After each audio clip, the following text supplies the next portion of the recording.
Thank you very much for granting this interview. Kindly introduce yourself again for the audience. Okay, thank you for having me. My name is Hilda Kabushenga Kragha, and I am the CEO at Jobberman Nigeria.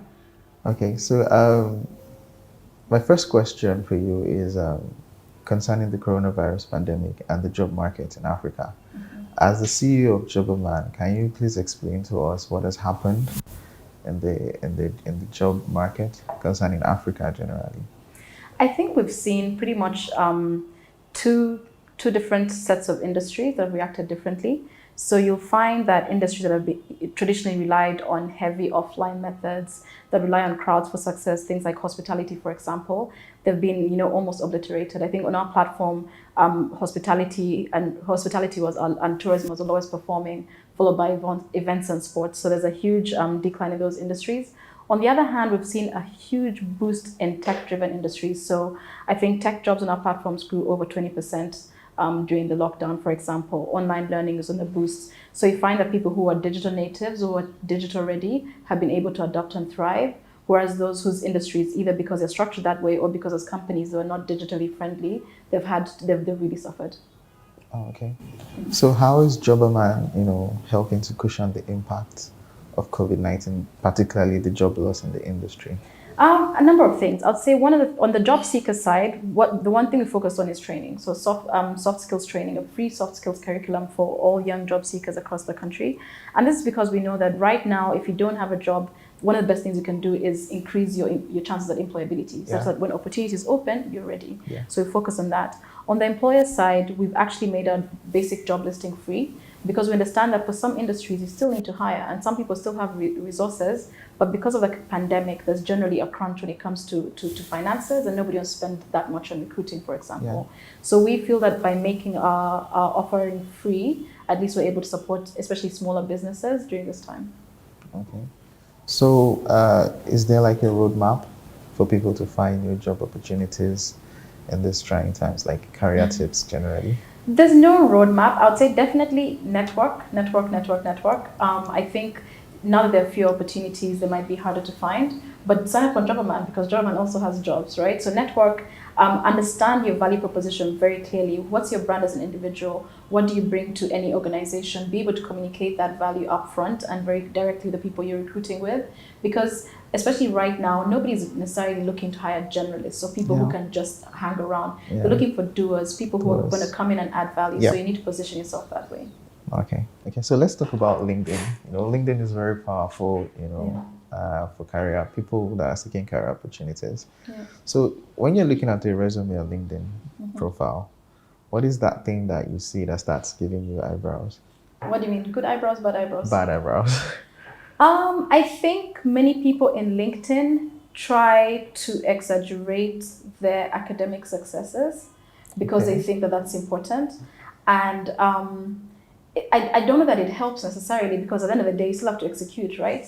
So for example, I don't want to give examples because it's going to be somebody out there. But one of my pet peeves on LinkedIn, and I'll say a pet peeve because everybody can do what they want, is people who have an MBA writing, let's say, Hilda Kragha MBA, because an MBA is not, you're not a doctor, it's not a professional degree, and it doesn't give you like a title. But lots of people use it to title themselves because they think it will bring them more prestige, and that's just one degree. It's many things, right? Like we have certifications, like everybody knows if you're a project management professional, you're PMP, if you're ACC qualified, but MBA is not that kind of qualification. Or you find somebody who did a very, very small piece of coursework at a big university, and that's where they'll highlight that they're an alumni, when in actual sense their degrees and the bulk of education are from somewhere else. And the thing is, everybody can tell these things. So I guess it's like vanity metrics for LinkedIn as well. But I'm not really taken by vanity metrics. I just want to see substance, for every job description, every job title you've held, how do you describe it? What did you achieve while you're there? People who worked with you, what skills are they endorsing you for? Do you have a recommendation from your manager? Things that actually make sense. That's what I like to see. Okay, so for me personally, I'm more interested, knowing fully well that you just mentioned these things. Are you saying, someone who has a LinkedIn profile, let's say he has this first job, he worked here for 4 years, you want to see a job description or what he or she did on that role? I want to see what they achieved. So I wouldn't expect to see 5 paragraphs, right? But for example, if I was to say, I was my first job. I was a transfer pricing consultant at KPMG East Africa, and I can tell you that I spearheaded the first transfer pricing initiative. That's Yeah. something that I accomplished and Yeah. walked away with. At Jobberman, for example, recently we announced a partnership with the Mastercard Foundation. If I was to update my LinkedIn profile, I would say led and launched the Mastercard partnership with Jobberman Nigeria. Those are accomplishments. What did you bring to the table in your role? Okay, so accomplishments.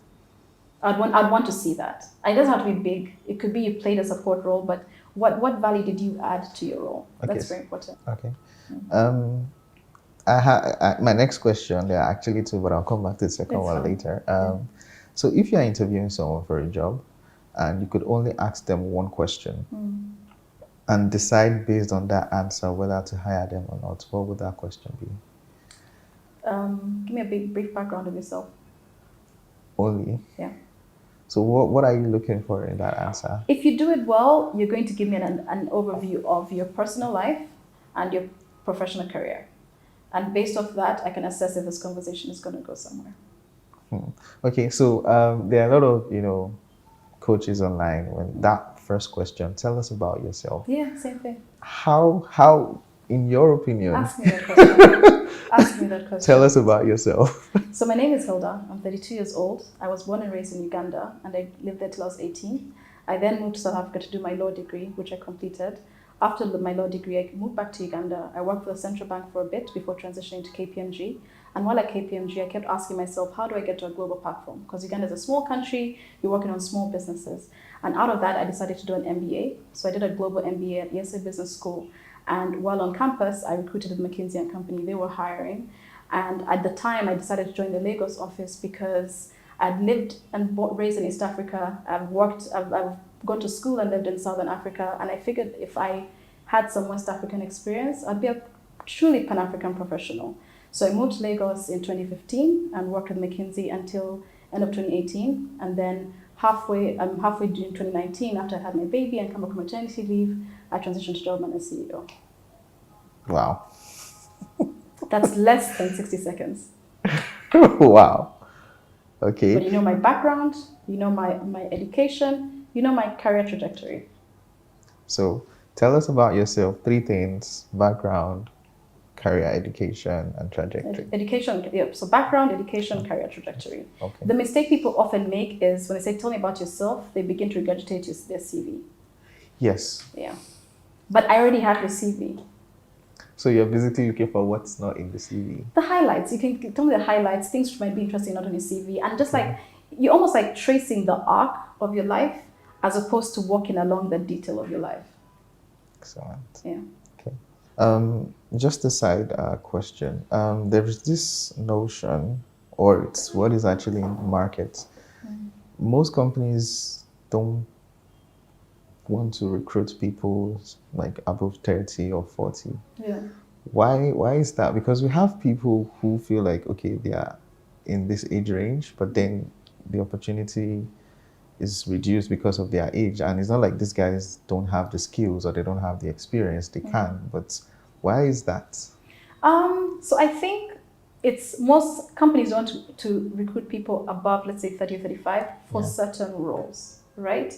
And the truth is, it's because of the way the career trajectory works, right? If I'm looking for an analyst, for example, I need somebody who is very teachable, who is probably still looking to learn a lot and is not bringing their own ways, because analysis is typically bottom up, and you don't want somebody to come with their own preconceived notions. So of course, I'm going to want somebody younger for that. And I think the more junior the roles are, typically, the younger people want their staff to be. Again, it's a learning process. You expect to do a lot of grunt work at the time. You expect, if for example, I started on a KPMG, so I'd say my first year I was just doing nothing but Excel. I never even saw a client, So it gets tough to get, let's say, a 40-year-old and put them in that role. Because even from a life perspective, from a learning perspective, that's kind of, they've moved past that point. But then you do find that they're looking, if you're looking for a manager or whatever role, companies actually say nobody below 35, nobody below 40. And it's because from our society, people expect that if you graduate at 24, you found a job, and so by 30 you have 5 years of experience, by 35 you have X years, and you should be considered for those roles. Unfortunately, that's not the situation, right? Yep. Not everybody finds a job after graduation. In fact, some people Exactly. spend 4, 5 Yeah. years without jobs, and then in the meantime they're penalized because of age. It's Yeah. a terrible situation, and for me, I think the one of the ways to begin to fix it is to start matching what we're teaching with a skills gap in society, such that we have less people coming through and spending years without jobs and then trying to find an entry level role at 32. So thank you very much once again. You're welcome. This is the end of the interview, and we wish you all the best in your career. Thank you. Many people see you as an inspiring leader, if you know leader, because I did my background check. Thank you. I also know that you love your son very much. He's the only one for now, so yeah. all the love goes to him. Okay, excellent. Yeah. Anyways, thank you very much, Hilda. Thank you It's a too. pleasure. Yeah.